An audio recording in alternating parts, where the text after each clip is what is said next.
हटाना है जो अंदर अंदर हमारे समाज को खा रहे हैं। जैसे कि आज कुलदीप जो भी है मंत्री हैं हमारे यहाँ के मध्य प्रदेश के दिलीप अहरवार जी, क्या उनका कर्तव्य नहीं है? बाबा साहब ने कहा जो जिस समाज में जन्मा है उस समाज का उद्धार करना उसका मूल कर्तव्य है। क्या कुलदीप का ये कर्तव्य नहीं है, दिलीप अहरवार जी का ये कर्तव्य नहीं है कि हमारे समाज पर जब पीड़ा हो रही है, उस पर अत्याचार हो रहे हैं या उसको दबाया जा रहा है, तो क्या उनका ये फर्ज नहीं है कि वो अगर मंत्री बने हुए हैं तो बाबा साहब के कॉन्स्टिट्यूशन की बदौलत, अगर वो संविधान नहीं होता तो आप कभी जिंदगी में मंत्री नहीं बन पाते। तो ऐसे दीमक को हटाइए जो वहां केवल पार्टी के प्रति निष्ठा और ईमानदारी से काम कर रहे हैं, अगर बात समाज की आती है तो चुप हो बैठ जाते हैं। और भी देखो तमाम पंकज भी है, किरण भी है, वोट लेने के लिए ये तमाम आपके घरों में आते हैं, लेकिन जब हमारे लोगों पर अत्याचार होता है तो इनके मुंह बिल्कुल ताला लग जाता है, क्योंकि हमारे लोगों की वोट दो धारी तलवार है। अगर अपनों को दोगे तो आपकी परेशानी का इलाज होगा, अगर गैरों को दोगे तो आपके लोगों का इलाज होगा, जैसे कि नीलेश भाई का इलाज हुआ। ये कारण है, अगर तुमने अपने लोगों को दिया होता तो आज नीले पट्टों को भी अगर पहचान लिया होता ना तो वो आपके सामने खड़ा था। है किसी की हिम्मत कि नीलेश को हाथ लगा देता? क्योंकि आपने अपने वोट की कीमत क्या लगाई? 2 क्वार्टर और एक चिंदी सी क्या 2 क्वार्टर और कीमत लगाई है मुर्गी, केवल मुर्गा और एक साड़ी और 500 रुपए, ये कीमत है। बाबा साहब ने इसलिए दिया अधिकार, आपको अधिकार इसलिए दिया था कि आप पर अगर जुल्म और अत्याचार होंगे तो आप उन सामंतशाहियों को हटा करके खुद उत्तराधिकारी बनेंगे उस क्षेत्र के। लेकिन आप क्या कर रहे हो?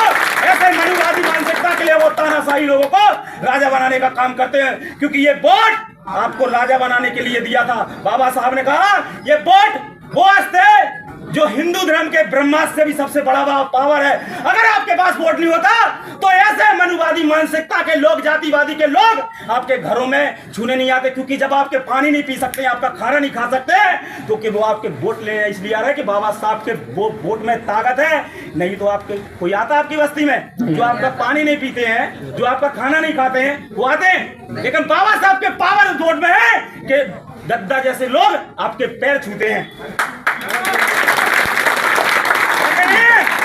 में वो ताकत है, वो वोटों में ताकत है, क्योंकि अब राजा के रानी के पेट से वोट राजा नहीं बनते हैं, अब वोट की पेटी से राजा बनेंगे। केवल इस उंगली से तय करना है कि हमें राजा किसको बनाना है। अगर शासक तुम अपना बना लोगे तो कोई है किसी की हिम्मत के आपके ऊपर हाथ उठा ले, कोई आपको गलत नजर से देख ले, आपकी माँ बहनों को गलत नजर से देख ले। मान्यवर कांसी राम ने कहा था ये मिशन मूवमेंट चले या न चले, सरकार बने या न बने, हम लोग मिशन चले या न चले, लेकिन सामाजिक परिवर्तन की केवल कभी गति रुकनी नहीं चाहिए किसी भी कीमत पर।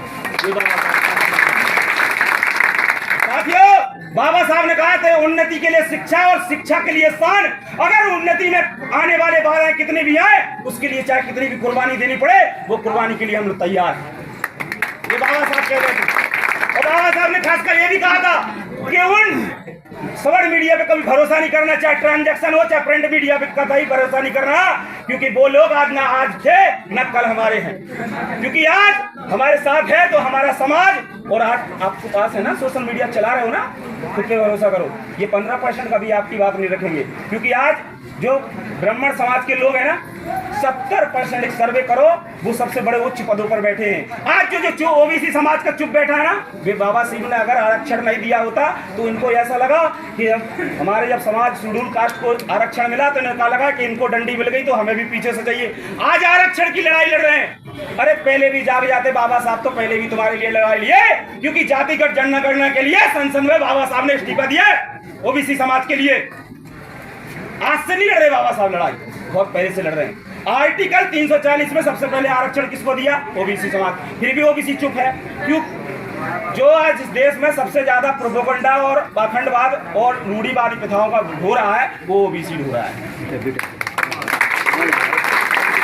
हमारे लोग जाग चुके हैं, इसलिए हमारे लोग हमेशा सड़कों पे रहते हैं। चाहे हमें अगर हमारे स्वाभिमान और सम्मान के लिए अगर आज चाहिए तो हम गर्दन काट भी सकते हो, कटवा भी सकते हैं, ये ध्यान रखिएगा। क्योंकि मैं अपने समाज को स्वाभिमान समाज समझता हूँ, क्योंकि ये कभी गुलामी नहीं करा है समाज, ना गुलामी स्वीकार करता है। जब जब इस पे अत्याचार होता है तो ये सड़कों पर उतरने के लिए विवश हो जाता है, लेकिन अपने अधिकार छीन के लेता है, क्योंकि हमें बाबा साहब ने अपने विचार दिए।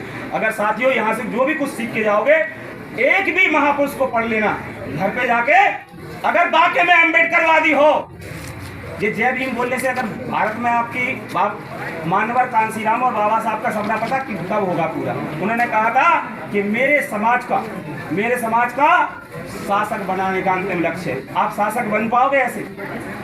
ये बता दो मुझे। जय भीम नारा लगा दिया, इसमें से एक भी मुझे पता है कल अगर वोट आने ना तो आजाद समाज पार्टी और भीम आर्मी को वोट कोई नहीं देगा। पता है कि लड़ाई लड़ने के लिए तो भाई हम लोग हैं, हम लोग आपके लिए गर्दन कटवा सकते हैं, लेकिन फिर भी आप वोट भी नहीं दोगे तब भी हम लड़ेंगे, क्योंकि हमारा समाज के आप हिस्से हो। और हमें बाबा साहब ने कहा है कि जो जिस समाज में जन्मा उस समाज का उद्धार करना मूल कर्तव्य, हमारा ये कर्तव्य है कि आप कहीं भी रहो, अगर आप पे हानि आती है, कुछ होता है, तो मैं हमेशा खड़ा रहूंगा। ठीक है, आप सबको क्रांतिकारी जय भीम, जय भारत, जय संविधान।